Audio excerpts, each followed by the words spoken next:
হরি ওম তৎসৎ, হরি ওম তৎসৎ, হরি ওম তৎসৎ।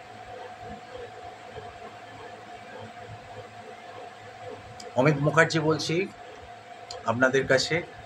আবার এলাম ভিডিও নিয়ে। এই ভিডিওটা হচ্ছে সতর্কতামূলক ভিডিও। আপনাদের বলে রাখি, গতকাল আমি একটা লাইব্রেরিতে গিয়েছিলাম, মধ্য কলকাতার একটা লাইব্রেরি এবং অনেক প্রাচীন লাইব্রেরি। তা সেখানে লাইব্রেরিয়ান আমাকে ইনভাইট করেছিল, আমি গেছিলাম। আরও অনেকে ছিল, তার মধ্যে দু একজন আমার পরিচিত। তা একজন ভদ্রমহিলার লাইব্রেরির মেম্বার, উনি হঠাৎ লাইব্রেরিতে এলেন। আমি চিনি না ওনাকে।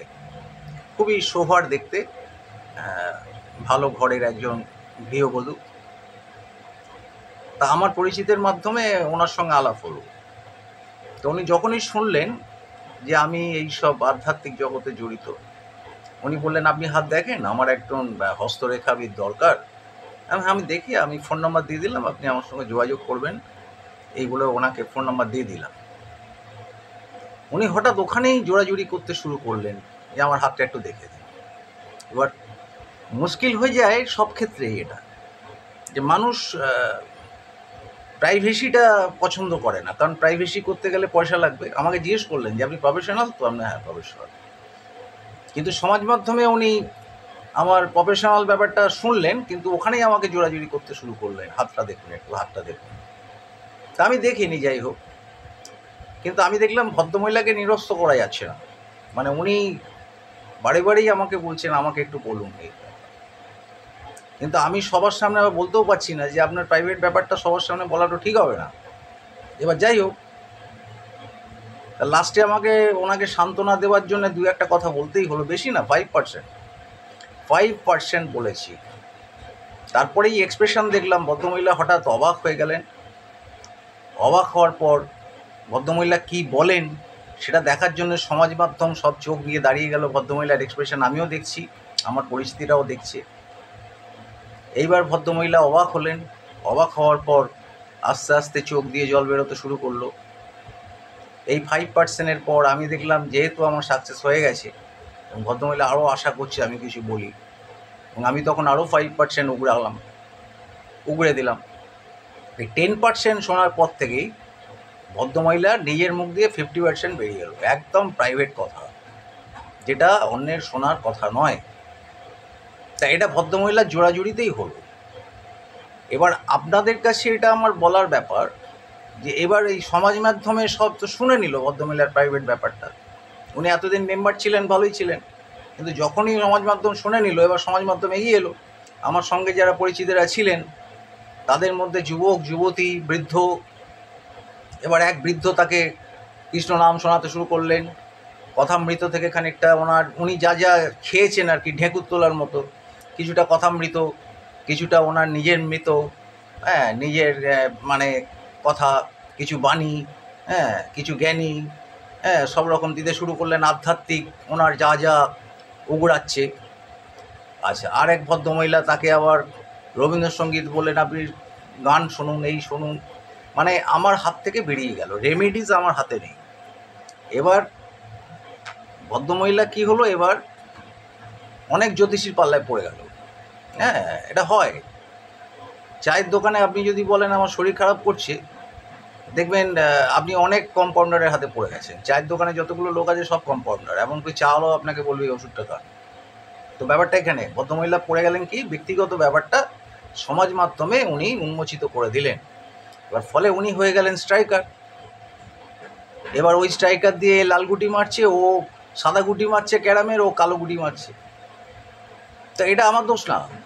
আমি সবসময় বলি যে আমি প্রফেশনাল, কিন্তু মানুষ সেটা করে কি, পয়সা বাঁচাতে চায়। এবার তারপরে কি হলো, ভদ্রমহিলার আমার হাতে নেই, ওনার হাতে শুধু আমার ফোন নাম্বারটা আছে। এবার রেমেডিস কিন্তু পাবলিক দিচ্ছে, আপনি এই করুন। আসলে আমরা তো মানুষের অনুভূতিটা বুঝি না। অনুভূতি বোঝার আগেই সহানুভূতি দেখাতে শুরু করি, মুশকিলটা এইটা। আর আপনার এই ভিডিওটা সমাজ মাধ্যমে দেওয়ার উদ্দেশ্য এইটাই, যে ব্যক্তিগত জিনিস সমাজ মাধ্যমে আনতে নেই। আর আপনি যাকে চেনেন না, যার গুণ জানেন না, যার জ্ঞান জানেন না, সে কতখানি প্রাজ্ঞ অভিজ্ঞ আপনি জানেন না, তাকে দুম করে চ্যালেঞ্জ করতে যাবেন না। তাহলে কি হবে, এটা আত্মশীলতাহানি হয়ে যাবে। এটা ভদ্রমহিলার যেটা হয়েছে। এবার আমি না থাকলে উনি যখন লাইব্রেরিতে আসবেন সবাই ওনাকে সহানুভূতি দেখাবে। এটা উনি করলেন কি, পয়সা আর সম্মান দুটোই বাঁচাতে গেলে যে ইন্টেলিজেন্সির দরকার সেইটা ভদ্রমহিলা প্রয়োগ করতে পারলেন না। এটা হচ্ছে ব্যাপার। গৃহবধূ হোক, কিন্তু বোকা হলে মুশকিল। এটা হচ্ছে ব্যাপার। তা উনি যদি প্রাইভেট আমার সঙ্গে যোগাযোগ করতেন, হয়তো পয়সা দিতে হতো আমাকে, কিন্তু এটা আর কি এই গণজ্যোতিষী পেতেন না। যে কোনো আন্দোলনের ক্ষেত্রেও তাই দেখবেন, একটা গোষ্ঠী থেকে আন্দোলন শুরু হয়, তার একটা রূপরেখা থাকে, তারপরে এটা যখন গণমাধ্যমে চলে যায় তখন আর রাশ কারো হাতে থাকে না, আপনি চলছে। তো সমস্যাটা হয়ে গেল এখানে। রাম লক্ষ্মণ সীতা বনে যাচ্ছে, তারপরে যে সীতা হরণ হয়ে গেল তখন আর রাম নিজের ইচ্ছায় যাচ্ছে না, তখন চিত্রকূট থেকে হনুমান পথ দেখাচ্ছে। মানে রামের ইচ্ছায় আর হচ্ছে না, সব কিছু হচ্ছে কি হনুমানের দের ইচ্ছে। তো ব্যাপারটা এইখানে, আপনাকে ইন্টেলিজেন্সিটা রাখতে হবে। আমি সবসময় দেখুন, আমি আপনাদের যে কোনো সমস্যার হয়তো প্রতিকারের চেষ্টা করতে পারবো, কিন্তু আমাকে লাখ লাখ টাকা বা কোটি কোটি টাকা দিলেও আমি বোকাকে বুদ্ধিমান করতে পারবো না। এটা আমার দ্বারা সম্ভব নয়, ঈশ্বরের পক্ষেও সম্ভব নয়। সেই জন্যে মানুষকে উনি ইন্টেলিজেন্সি দিয়েছেন। এই ইন্টেলিজেন্সিটা ডিফেন্সের জন্যে নয়, অফেন্সের জন্যে নয়, অফেন্সের জন্যে নয়, ডিফেন্সের জন্যে, আত্মরক্ষার জন্যে। তা আত্মরক্ষা মানে এই না যে অনেকে ছুরি হাতে মারতে আসছে আপনি কিভাবে তাকে সাল্টাবেন, তা না। আত্মরক্ষা মানে নিজের সম্মানকে রক্ষা করুন। পয়সা আর সম্মান একসঙ্গে বাঁচানো যায় না, আর যদি বাঁচাতে পারেন তার জন্য বুদ্ধির দরকার হয়। ভালো থাকবেন। এইভাবেই ভিডিও আসবে। আমার ভিডিও একটু ব্যতিক্রমী হয়, আর আমি সবসময় এটা বোঝাতে চাই, হ্যাঁ, এই প্রাইভেট ব্যাপারটা প্রাইভেট রাখুন,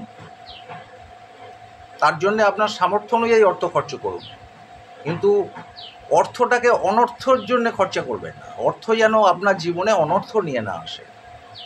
ভালো থাকবেন, সুস্থ থাকবেন, আবার দেখা হবে।